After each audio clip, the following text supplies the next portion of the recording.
Hello and welcome to another review. Today we're looking at Studio Series 86 Perceptor.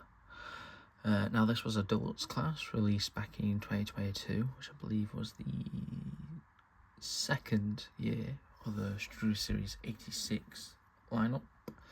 And yeah, it was, I'll be honest, a figure that needed much of an update, seeing as that Titan's Return figure at the time was ridiculous on the aftermarket, ridiculously sought after and ridiculously priced. And here we are, we've got the Deluxe class, and then last year there was a multi-pack re-release, so now he's not as nearly as pricey. Now, as a adaptation of the figure from season 2, the Generation 1 cartoon, I think it's a pretty nice figure. Obviously, compared to the War for Cybertron, we've got less of these like greebled details. They're going for much more of a cleaner movie Sunbow aesthetic in the Studio Series 86 line, as they still are doing. But as with the figures, they were made to still be a part of that War for Cybertron sort of cast. So Perceptor here, Deluxe class. Again, we've got some nice, just moulded in detail, paintwork, and here lies probably the biggest problem is this giant gap, head cavity. The head's going for transformation, a massive gap. Yeah, Deluxe budget, maybe they couldn't, but maybe they could have put a flat when it opens up and whatever, but whatever is what it is. And I think it's just overall a really nice figure. It's got a really, really nice head sculpt. If we can fetch that closer here. Like the head sculpt and the head detail. It's really nice silver chrome. The blue in the eyes. It's overall just a really nice figure. Comes with only one accessory. The Deluxe class is his blaster, and you can pull off, stand and shoot poses, like so.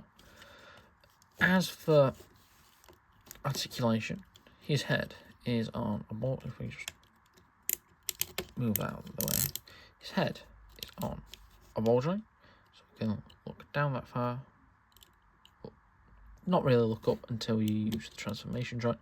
Then you can do that, but look up that far because the transformation joint, ball joint, so it can slightly do some head tilt and can rotate 360 degrees. The shoulder joints, ball joints, so go all the way around, can go out that far, rotation at just above the elbow, 90-degree bend, and wrists, no movement there, but wrists, due to transformation, can come in like that. We get, flip that back up, wrist rotation, 360 degrees, literally no backpack. Can kick forward quite far. Can kick forward also quite far. And can kick out, obviously. Transforms like that. Get over 90-degree knee bend. Thigh rotation. Transformation joint, you can do that, which a knee joint doesn't do that. But I guess you can make him slightly steadier or whatever like that. If you're going to put him in a pose, and then like foot joint and toe joint there, so quite poseable. Yeah, we've got ball joints here, which mainly for transformation, but not as I guess, premium as a joint as other joints may have been. Now for transformation, what you want to do, flick that to the side there, and rotate his head back and push it down into that cavity there. And what we do, rotate the arms, rotate the fists in, and rotate the fists in, and we get some lovely painted detail here. Just to complete that, you want to untab the arm. So there's this little tab there which tabs onto the arm in there. Just want to untab it on both sides, like so. Then this whole section just hinges up a little, and then same for this side, just hinges up until this like ledge here wants to go into that port there. So you just want to do that, put it together like so. You want to utilise the ball jointed arm, you want to flip it all the way around both sides, bring that all the way like that, flip it into place. Then where that is there, you want to like nestle it into there.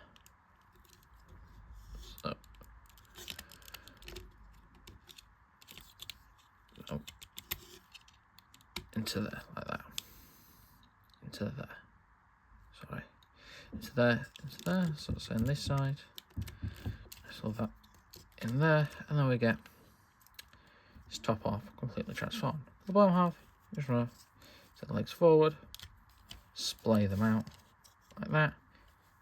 Use that joint, transformation joint there and there. Flick the toes down, same on the floor, like that. Just orientate it. Then you want to angle down his chest there and flick like that. And then we've got him in telescope mode, like that. Weapon storage, I just tend to shove them back there. Yeah, okay. Some nice lovely detail on the chest area. But you know, it looks like what a microscope, what it's meant to be. What it transforms into is always going to be a simple transformation, really. And I think it completes it quite well. Now, the only point of contention is this hinge piece down here is made out of clear plastic, and clear plastic is known to break. Now, I don't think this is quite a thick piece of clear plastic, so you should be fine. But you know, something to look out for. And yeah. Now, there is a sort of like third mode that they created, and kind of like a tank mode. So what you want to do, you want to take it from this, you want to flip the legs around the other way, and there's this like weird port on either side, peg on either side that like goes into this port here. And you just want to peg it in there, like so. Make sure the arms, you know, stay in. Probably helps actually if you flip the hips round.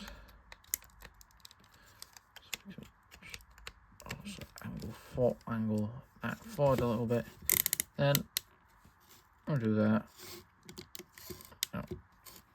And essentially that's his tank mode. It's like a pancake, sorry. I believe the G1 toy could do this, and that's why this is in here. Honestly, I won't transform it much into this. There's a thing you can do. More bang for your buck, I guess. But yeah. So that's been this review. Thank you for watching.